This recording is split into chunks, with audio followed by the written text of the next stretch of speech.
안녕하세요. 별만창 기자들입니다. 자, 박진섭 서울 감독이 물러난 이후 두 번째 감독 교체가 발생했습니다. 4일이죠. 4일 오전 강원이 김병수 감독을 전격 경질했습니다. 경질이란 표현이 눈에 확 들어오는데요. 그죠. 제가 누누이 이야기하지만 K리그에는 경질 없이 자진 사퇴로 포장이 됩니다. 근데 이번에는 확실히 해임이란 단어를 썼고요. 그야말로 경질이었습니다. 아, 이제 유럽에서나 보던 그런 경질이에요. 그렇습니다. 네. 예, 강원FC는 공식 성명을 통해서 성적 부진 등을 이유로 김병수 감독의 해임을 결정했다고 이렇게 발표를 했습니다. 이제 박효진 수석 코치를 감독 대행으로 선임해서 주말 인천전을 치를 계획이라고도 덧붙였는데요. 김병수 감독은 2018년에 부임해서 8위, 2019년 6위, 2020년 7위의 성적을 냈습니다. 올해는 지금 잔류전쟁하고 있고요. 강원에서 지난 포항전까지 37승 30무 49패를 기록을 했습니다. 어제 포항 강원 결과가 0대4 대패로 나오고 나서 사실 저는 대전에 있었는데 네. 모든 사람들의 눈과 귀는 광주와 서울 그 대역전승에 가 있었다가 뒤늦게 결과를 봤더니 0대4인 거예요. 전화가 하나씩 오더라고요. 야, 이거 아무래도 좀 심상치 않은데 결정 날 것 같은데 이렇게 축구 관계자들한테 전화가 오더라고요. 역시 오전에 경질로 결론이 났습니다. 지금 강원 강등을 걱정해야 되는 처지잖아요. 네. 11위에 있으니까 여태까지 강등 상황을 보면은 마지막에 어떤 흐름을 이어가느냐. 그나마 조금이라도 반등한 팀은 그래도 이 K2 팀과의 싸움에서 좀 할 수 있는데 이게 계속 내려가는 팀은 결국에는 위험하지. 잡혔거든요.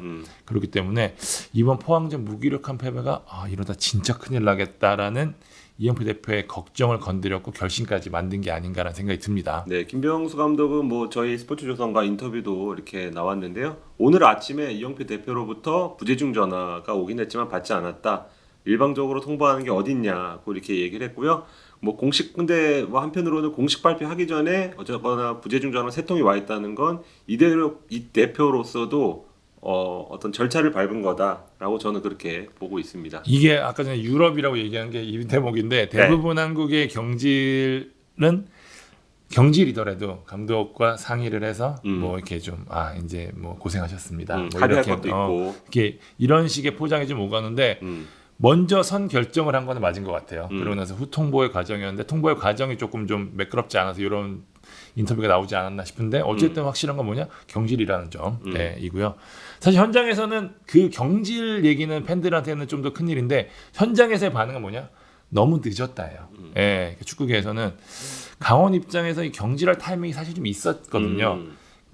이게 폭행 사건이 축구계에서는 주로 폭행 사건이다 당시 그때 결정을 했어야 되는 거 아니냐라는 이야기가 굉장히 그때도 많았고 지금도 많은데 제가 이 건에 대해서는 제가 더 구체적으로 말씀을 드리지 못합니다. 뭐 정확한 내막을 알고 있긴 하지만 확실한 것은 김병수 리더십의 금이 간 사건이었다는 분명합니다.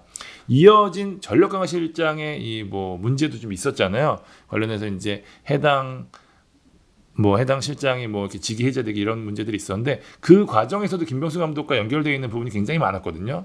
그러니까 안팎에서 흔들릴 수 있는 상황이 많았고 실제 흔들리고 있는 상황에서 변화를 주지 않은 것은 이영표 대표의 실책이었고 이영표 대표 역시 그 과정에서는 본인이 그런 얘기를 하더라고요. 자기도 어느 정도는 아는데 그때 당시 사태를 수습해야 됐고 두 번째 사태에서는 또 코로나가 터졌고 내가 좀 늦었다라고 얘기를 하는데 이영표 대표 입장에서는 아마 올 시즌은 김병수 감독 체제로 가고 내년에 변화를 주자라는 생각이 머릿속에 강했던 게 아닌가 좀 싶습니다. 네, 그 점은 100번 공감합니다. 경질을 할 거면 7월에 했어야 한다. 근데 지금 타이밍은 듣도 보도 못한 타이밍이다. 맞아요. 네네. 예, 사건 당시 타이밍을 놓쳤다면 파이널 라운드 돌입하기 전 뭐 분위기 쇄신 차원에서 결정을 내렸으면 어땠을까 하는 아쉬움이 있습니다. 지난 7월 그 사건 이후 정치권에서 많이 쓴 얘기인데 레임덕 현상이 왔다고 저는 보고 있습니다.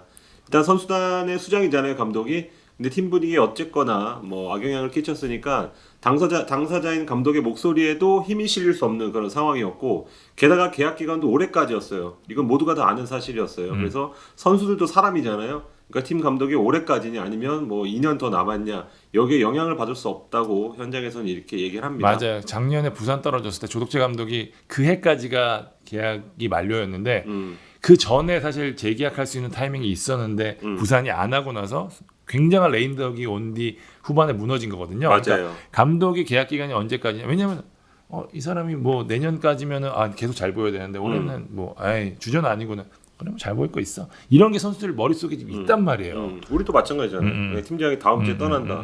그럼 그 팀장한테 잘 보일 것이냐 아니면 다음에 오실 팀장한테 잘 보일 그렇지. 것이냐. 예. 그 차이라고 보고 저도 뭐 관계 좋은 감독님들도 좀 여럿 있지만 구단 운명이 걸렸잖아요. 이런 성적과 관련해서는 앞으로도 구단이 좀 더 과감해졌으면 좋겠다 이런 생각을 이번에 다시 하게 됐고요. 예를 들어서 누누 감독 토트넘에서 10경기에서 5번 이겼습니다. 승률 나름대로 50%예요. 하지만 넉 달 만에 경질됐습니다. 축구파는 전쟁터라는 거 잊지 말아야 되고요. 이러다 만약에 강원이 혹여나 강등된다면 모두가 후회하는 결과를 맞게 됩니다. 그리고 처음에 이영표 대표이사가 부임할 때부터 이영표 대표와 김병수 감독의 결합을 우려하는 목소리가 많았습니다. 상당히 많았죠. 네. 이영표 대표도 자기 색깔이 뚜렷한 사람, 그렇죠. 김명수 감독도 자기 색깔이 뚜렷한 감독. 두 수장의 만남이었기 때문에 이게 화합적으로 결합이 될까라는 얘기 굉장히 그렇죠. 많았거든요. 고집도 좀 세고 또 나이도 김병수 감독이 많다 보니까 그렇지. 대표보다 많은 감독. 네, 대표보다 나이가 많은 감독이니까 조금 애매할 수 있다고 했는데 공개적으로는 뭐 사이가 괜찮다는 얘기를 했지만 실제로는 잘 섞이지 못했다. 김병수 감독이 해임 발표 이후에도 그런 얘기를 했습니다. 선수 영입과 관련해서 내가 뭐 원에서 뽑았다고 알려진 많은 선수들이 사실은 내 뜻과 상관없이 팀에 합류했다. 이게 내포하는 의미가 있는 것 같은데 내 뜻과 상관이 없다면 그건 아마도 이영표 대표를 조금 지칭하는 것으로 이렇게 관측할 수 있습니다. 강원이 전체적으로 뒤숭한 분위기에서 경질 결정을 내렸다고 할 수 있습니다. 결국 어쨌든 김병수 감독 입장에서는 반등을 하지 못한. 그게 사실이죠. 네. 올 시즌 뭐 유독 안 풀린 시즌이었는데 부상자가 많기는 했지만 아직 솔직히 멤버만 놓고 보면 상위권. 그래서 저희가 시즌 전 목표에서도 상당히 강원을 상위권에 놓은 이유기도 한데 A는 들어갈 것이다. 네, 그렇죠. 왜냐면 네. 병수볼이 지난 시즌에 좀 부침이 있었기 때문에 올해 멤버도 좀 좋아졌고 어쨌든 경험까지 쌓았다. 좋은 시즌이 될 거라고 생각했었는데 너무 안 풀렸어요. 뭐 변명할 건 많아요. 뭐 부상도 많았고 코로나도 있었고 뭐 격리도 있었고 사건 사고도 많았는데 저는 오히려 이 외적인 부분보다 오히려 경기력적인 부분 좀 지적하고 싶은데 김병수 감독이 사실은 맨매니지먼트, 그러니까 선수들을 관리하는 부분에서는 기본적으로 소통에 능한 스타일이 아니기 때문에 맞아요. 약점이 있을 수밖에 없는데 이를 커버한 게 전술적 역량이었거든요. 이 부분만큼 확실하다는 인정을 받았는데 위기가 올수록 이 부분에서 강점을 보이지 못한 게 오히려 좀 악영향을 미친 게 아닌가. 스스로 무너진 경기가 굉장히 많았거든요. 뭐 저는 수비적으로 갔다, 뭐 3백 썼다 이런 부분이 아니라 이 과정, 이게 풀어나가는 과정이 병수벌답지 않았던 게 너무 많았었어요. 그리고 뭐 좀 김현수 감독 입장에서 시즌 중반에 좀 자포자기하는 모습, 벤치에 거의 뭐 미동도 없이 있는 순간도 있었는데 그때가 좀 내외적으로 경질 이야기가 굉장히 많이 나올 때였는데 제가 가까운 감독이 김현수 감독이랑 별로 친한 감독이 아닌데 직접 전화해서 너 뭐 하는 거냐? 너 이렇게 무기력하면 너 아무 데도 못 간다. 뭐 죽이 되든 밥이 되든 열심히 해라. 요런 얘기라고 김 감독님이 뭐 이렇게 좀 감화가 되는 순간도 있고 그래서 그 다음 경기 보면 리액션이 확 달라진 순간이 있어요.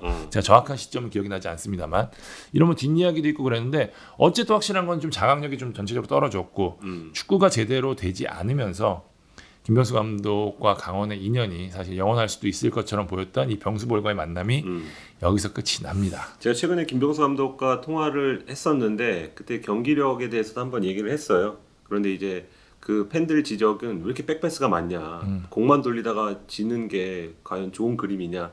그런데 이제 김병수 감독이 말하기를 이거는 약점을 감추기 위해서 우리가 이렇게 노력을 하는 거다. 왜냐하면 나도 그 지난 3년 동안은 그래도 본인이 봤을 때도 패스 축구가 어느 정도 이루어졌는데 지금은 2-3번 패스가 좀 연결되기가 쉽지 않다 그래요.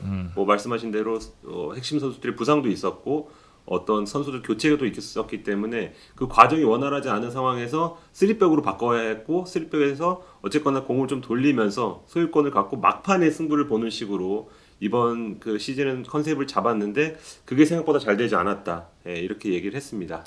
자, 이제 관심은 결국 후임에 모아집니다. 이게 궁금하죠. 네. 이엠프 대표이사는 대행 체제로 시즌을 마치는 게 아니라 무조건 새로운 감독을 뽑겠다는 입장이에요. 네. 그러니까 2주간의 A매치 기간을 활용하기 위해서 당장 대행 체제로 인천전을 넘긴다는 생각인데 공감 가는 부분입니다. 대행 체제로 해서 남은 시즌 잘 보내서 잔류한 팀이 없어요. 그렇기 때문에 이런 입장을 충분히 이해되는데 문제는 뭐냐? 이 상황을 받아들일 수 있는 감독이 많지 않다는 겁니다. 지금 강원 보세요. 반등이 쉽지도 않은데 11위로 승강 플레이오프를 치를 가능성이 어느 때보다 높아요. 높죠. 아무리 경험이 많은 감독이라도 압박감을 느낄 수밖에 없는 상황이고요. 거기에 또 이영표 대표는 어중뛴 감독이 아니라 확실한 감독을 찾고 있는데 그렇게 경험이 많은 감독이라면 이게 얼마나 어려운 상황인지 잘 알기 때문에 이걸 받아들이지 않는단 말이에요. 그래서 제가 이영표 대표의 선택이 늦은 게 아쉽다고 한 건데 조금만 빨랐다면 더 좋은 옵션을 고를 수도 있었거든요. 일단은 뭐 일찌감치 소문이 난 대로 김학범 전 올림픽 대표팀 감독이 1순위로 알려졌는데 실제 접촉도 한 걸로 알고 있습니다. 근데 현재 제가 알고 있기로는 김학범 감독이 올 시즌 내 복귀는 생각하지 않고 있는 걸로 알고 있기 때문에 이 대표가 얼마나 그 사이에 설득을 할지가 좀 변수가 될 것 같은데 쉽지 않아 보이는 게 사실이고요. 이 밖에 뭐 정경호 성남 코치, 뭐 박동혁 아산 감독, 뭐 이을령 전 서울 감독, 설기현 경남 감독 등이 하마평에 오르고 있는데 저희가 취재하기로는 이 하마평에 오르지 않은 감독 중 꽤 의외의 인물이 가능성을 갖고 있다라는 말씀 전해드리도록 하겠습니다. 강원이 상황이 급하기 때문에 아마 다음 주 정도에는 결론이 나지 않을까 싶은데 이영표 대표가 굉장히 바쁜 주말을 보낼 것 같습니다. 네, 앞서 말씀드린 대로 올 시즌에 두 팀이 감독을 교체를 했습니다. 먼저 서울이었고 지금 강원이거든요. 근데 서울은 이제 안익수 감독 체제에서 반전을 했습니다. 확실하게. 강원의 이번 감독 교체가 강등 싸움에 또 어떤 변수를 일으킬지 저희가 좀 지켜보도록 하겠습니다. 지금까지 김병수 감독 경질설에 대해 전해드렸습니다. 감사합니다.